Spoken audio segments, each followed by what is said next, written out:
बच्चों नमस्कार।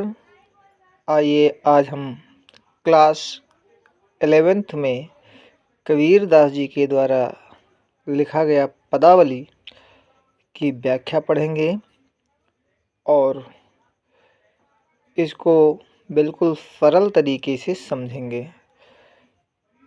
कबीर दास जी अपने को निर्गुण ब्रह्म का उपासक मानते हैं और जो प्रस्तुत पद है तो इसमें उन्होंने ये दिखाया है अपने आप को कि उनकी आत्मा का मिलन परमात्मा से हो गया। वो आत्म सत्ता जो थी उनकी वो परमात्मा सत्ता से मिल गई है और अपने आप को यहाँ पे एक स्त्री और परमात्मा को पुरुष के रूप में प्रस्तुत करते हैं और दोनों का विवाह के रूप में मिलन बताते हैं। तो आइए हम पढ़ेंगे। लिखते हैं, दुल्हिनी गावो मंगल चारु, हम घर आए राजा राम भरतार। दुल्हिनी गावहु मंगल चारु, तन रति करी मैं मन रति करी हूँ, पंच तत्व बराती। रामदेव मोरे पाहुने आए, मैं जवन मैं माती। दुल्हिनी गावहु मंगल चारु, शरीर सरोवर। अब यहाँ रूपक और अनुप्रास दोनों अलंकार। शरीर सरोवर वेदी करी हूँ, ब्रह्म वेद उचार। रामदेव संग भामर लय हूँ, धन धन भाग हमार। दुल्हिनी गावहु मंगल चारु, हम सुरत ते सुख तिग आए। मुनिवर सहस 88, कहें कबीर हमें ब्याही चले हैं, पुरुष एक अविनाशी। दुल्हिनी गावहु मंगल चारु। प्रस्तुत पद में कबीर जी कहते हैं कि हे युवतियों, आप मंगलचार गीत गाइए, मंगल गीत गाइए। मंगलचार का अर्थ वो गीत होते हैं जो शुभ अवसरों पर गाए जाते हैं। जब शादी वगैरह होती है तो कहते हैं मंगल गान गाइए, मंगल गीत गाइए, क्योंकि हम घर आए हो राजा राम भरतार। हमारे घर में राम जी मेरे प्रीतम बन करके आए हुए हैं। अर्थात वो चूँकि अपने आप को स्त्री और ब्रह्म को पुरुष मानते हैं और कहते हैं हमारी आज शादी है, तो इसलिए सभी स्त्रियां मिल करके गीत गाइए। कैसे गीत? मंगल गान गाइए। कि तन रत करी मैं, पहले तन से प्रेम करूंगी। रति मीन्स प्रेम, तन मीन्स शरीर, शरीर से प्रेम करूंगी। मन रति करी हूँ, उसके बाद मन से प्रेम करूंगी, मन से प्रेम करूंगी। करी हो पंच तत्व बाराती, और पंच तत्व जो हैं, अब आप जानते हैं ये शरीर जो है पंच तत्वों से मिलकर बना है कि क्षिति जल पावक गगन समीरा, ये 5 तत्व से मिलकर के शरीर बना होता है। और कहते यही 5 तत्व मेरे बाराती बनेंगे। और रामदेव मोरे पाहुने आए, मैं जोवन मैं माती।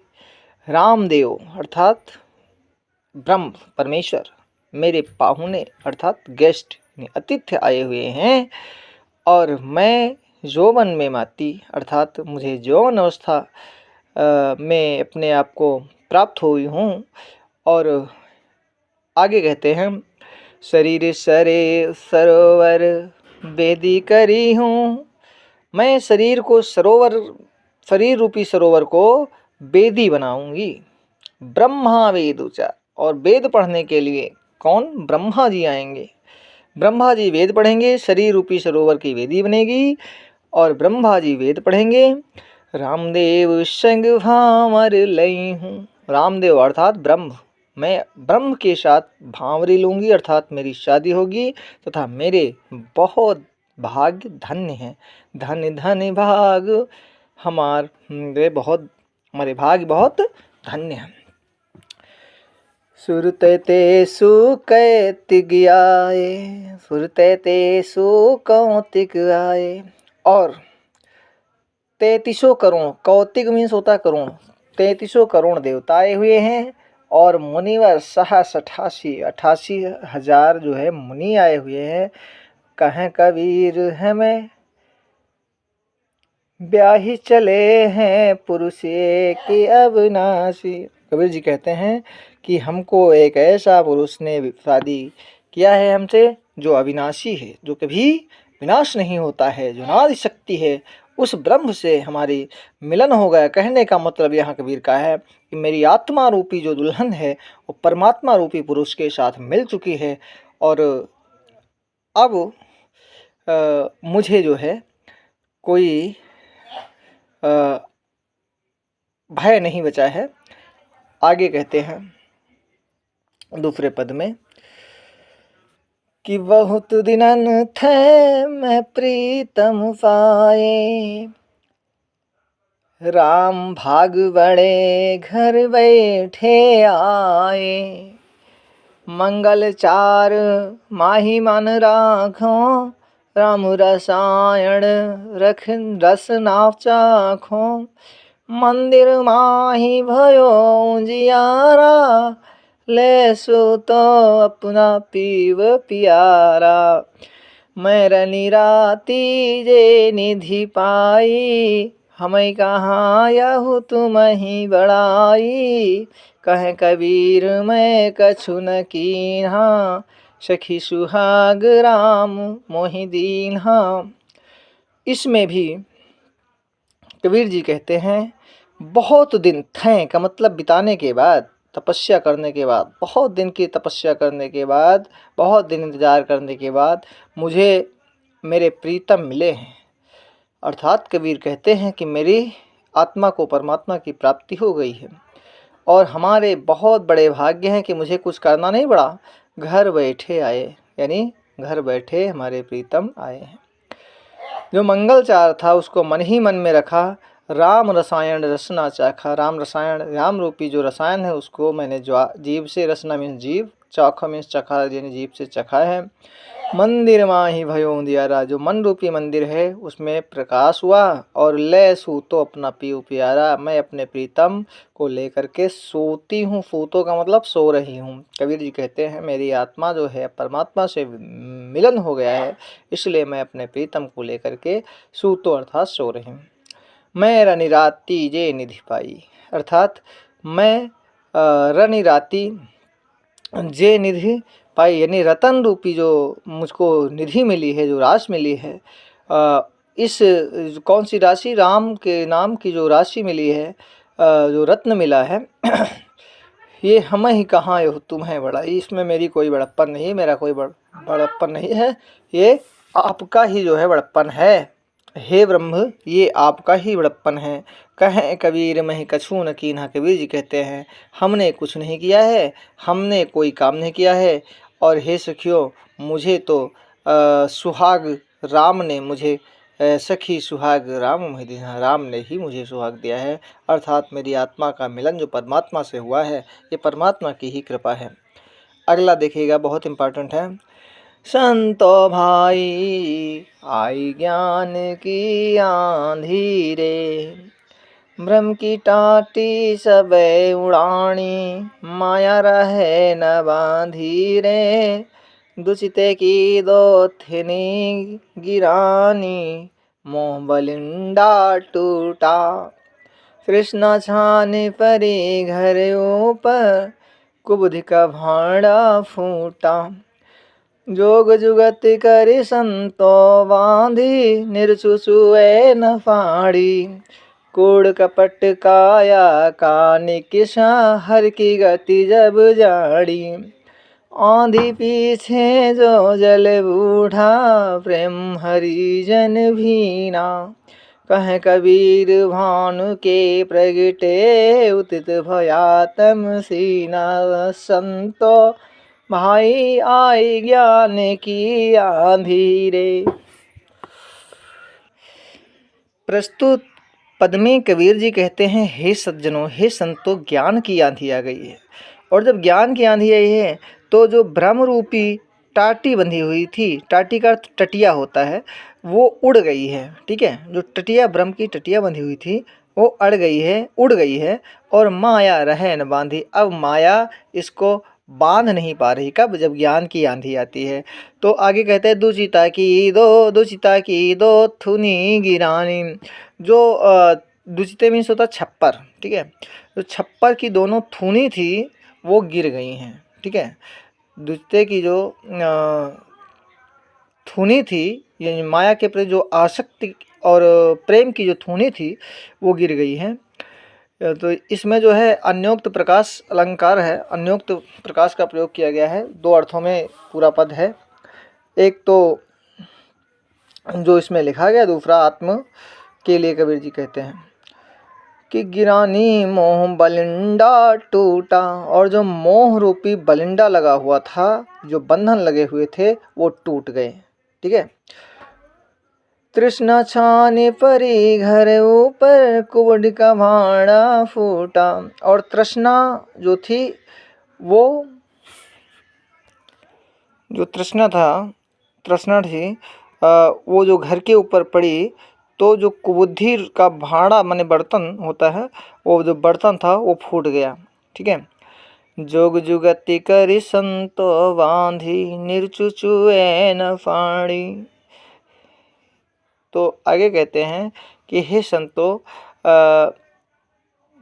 जो ये जो है योग रूपी, ठीक है, युक्ति से, जुगत, जोग मीन्स योग, जुगत मीन्स युक्ति। ठीक है, अनुप्रास अलंकार यहाँ पे हो जाएगा।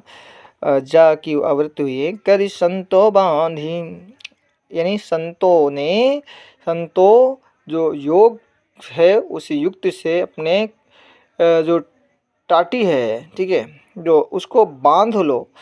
ठीक है, निर्चुचुए न पानी, और उसमें जरा सा भी पानी नहीं नीचे आता, नहीं चूता है। कूड़ कपट, कूड़ा करकट, काया का नहीं किसा। जब ज्ञान किया, जैसे आंधी आती है तो कूड़ा करकट उड़ जाता है, तो ज्ञान की जब आंधी आई तो काया यानी शरीर का जो कूड़ा करकट, कहने का मतलब शरीर का जो मोह माया रूपी कूड़ा करकट था वो निकल गया। ठीक है, कब? हरि की गति जब जानी, जब ईश्वर की स्थिति को जानकारी हुई। ठीक है, जब ईश्वर को पहचान पाया तो जो कूड़ा करकट था शरीर का, यानी जो अज्ञान और मोह का कूड़ा करकट था, वो सब निकल गया।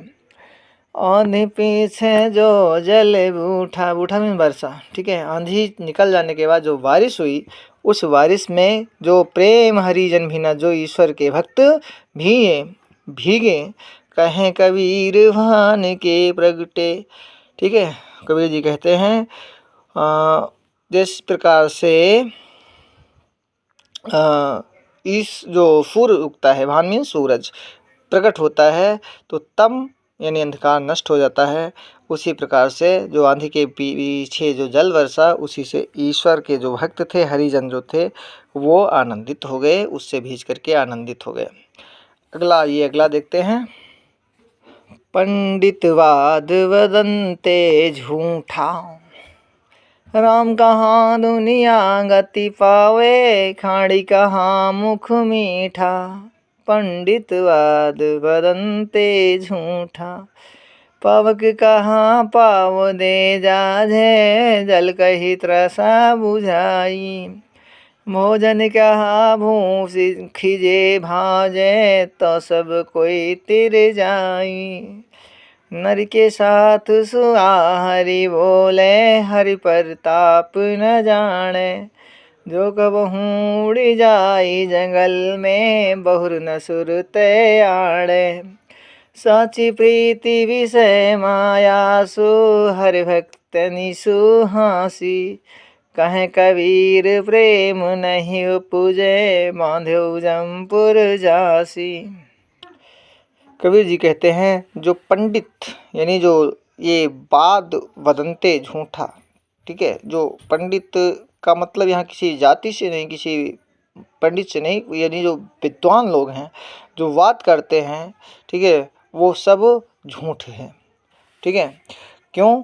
क्योंकि राम, जो लोग कहते हैं कि राम को कहने से तर जाएगा संसार, तर जाएगा, तो कबीर जी के अनुसार वो कहते हैं कि राम कहाँ दुनिया गति जाने खाड़ कहे मुख मीठा।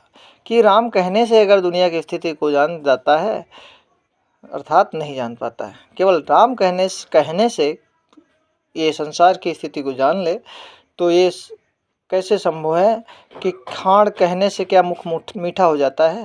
यानी खाड़ मीन्स चीनी, ओ यानी चीनी कहने से कहीं मुख मीठा होता है? चीनी को खाना पड़ता है।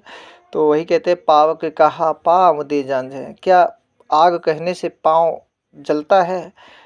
क्या जल कहने से तृषा यानी प्यास बुझ जाती है? क्या भोजन करने से भूख कहीं भग जाती है? अगर ऐसा होता है तो सब कोई तर सकता है। तेरी मतलब तर सकता है। अगर राम कहने से दुनिया को जान ले, चीनी कहने से मुँह मीठा हो जाए, आग कहने से पाँव जलने लगे, प्यास कहने से, जल कहने से प्यास बुझ जाए, भोजन कहने से भूख खत्म हो जाए, तो ऐसा अगर हो जाए तो सब कोई तर जाएगा। क्योंकि नर के साथ सुआ हरि बोले, जैसे सुआ को पढ़ा दो तो मनुष्य के साथ वो भी राम बोलने लगता है। हरि प्रताप न जाने, लेकिन वो ईश्वर का प्रताप नहीं जानता। और जो कबहू उड़ जाए जंगल में, अगर उसको मौका मिलता है, जो कभी भी वो जंगल में उड़ जाता है, बहुर न सुरत आंड, फिर अपनी सूरत नहीं दिखाता है। कि साची प्रीति विषय माया सु, सच्ची प्रीत तो विषय माया के साथ लगा लिया। हर भक्ति निसो हासी, और ईश्वर के भक्ति के साथ तो केवल जो है मजाक कर रहे हैं। कह कबीर प्रेम नहीं उपजो बांधो जमपुर जासी।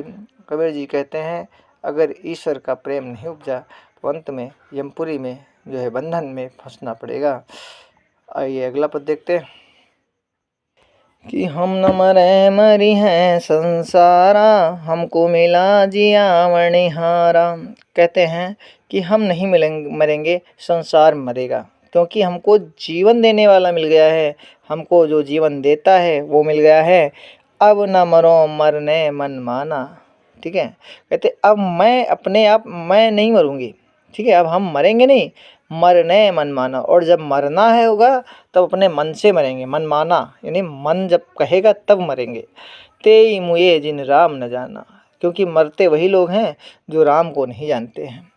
साकत मरे, जो शक्ति के उपासक होते हैं, साकत, ठीक है, जो शक्ति चाहते हैं वो लोग मरते हैं। संत जन जीवे, जो ब्रह्म को मानने वाले हैं, जो ब्रह्म में विलीन होते हैं वो जीते रहते हैं, जो ब्रह्म को जान लेते हैं वो जीते रहते हैं। भरी भरी राम रसायन पीवे, और वो राम रूपी रसायन को भरी भर पीते हैं, अर्थात जी भर के पीते हैं। हरि मरी हैं तो हमहू मरी हैं, अगर ईश्वर मरेंगे तो हम भी मरेंगे। हरि न मरे हम काहे को मरी हैं, अगर ईश्वर नहीं मरेंगे तो हम क्यों मरेंगे। कहें कबीर मन मन ही मिलावा, अमर भये सुख सागर पावा। कबीर कहते हैं कि मैंने ईश्वर के मन में अपने मन को मिला लिया है और अब हम अमर हो गए हैं, हमने सुख के सागर को प्राप्त कर लिया है। आगे कहते हैं काहिरी नलिनी तू कुम्हिलानी, तेरे ही नाल सरोवर फानी। जल में उत्पत्ति जल में वास, जल में नलिनी तोर निवास। ना तलिता पति न ऊपर आग, तोर हेति बहु का सनिलाग। कह कबीर जे उदिक समान, ते नहीं मुए हमारे जान। कहते हैं कि हे नलिनी, नलिनी का अर्थ होता है कुमुदिनी अर्थात कमलिनी। तो हे कमलिनी तू क्यों कुम्हलाई है, तुझको कौन सा कष्ट है, तू क्यों कुम्हला गई है। क्योंकि तेरे ही नाल इस सरोवर पानी, तुम्हारे नाल तक जो है जल में, सरोवर में जल है। तू क्यों कुमलाई है, कौन सा कष्ट, तू क्यों सूख रही है। जल में उत्पत्ति है, जल में रहती है और जल में ही तुम्हारा निवास है। ठीक है। ना तल तपत, ना नीचे तपता है, ना ऊपर आग है। तोर हेतु, इसको ध्यान से देखिए, तोर में तुम्हारा, हेतु मीन्स प्रेम, कहूँ कहिए, कासन किससे लाग लगा हुआ है। ठीक है। तेरा हेतु अर्थात तुम्हारा प्रेम किससे लगा हुआ है जो तुम सूख रही हो। कहें कबीर जे उदिक समान, कबीर जी कहते हैं जे उदिक का अर्थ होता है जल, जो जल के समान होते हैं वो कभी मरते नहीं हैं, ऐसा मेरा ज्ञान कहता है। हमारे जान का मतलब ज्ञान, ऐसा हमारे ज्ञान के अनुसार जो उदिक यानी जल के समान होते हैं वो कभी मरते नहीं हैं। तो ये आपकी व्याख्या थी और उम्मीद करता हूँ आपको पसंद आएगी। अगर पसंद आए तो वीडियो को लाइक करें तथा शेयर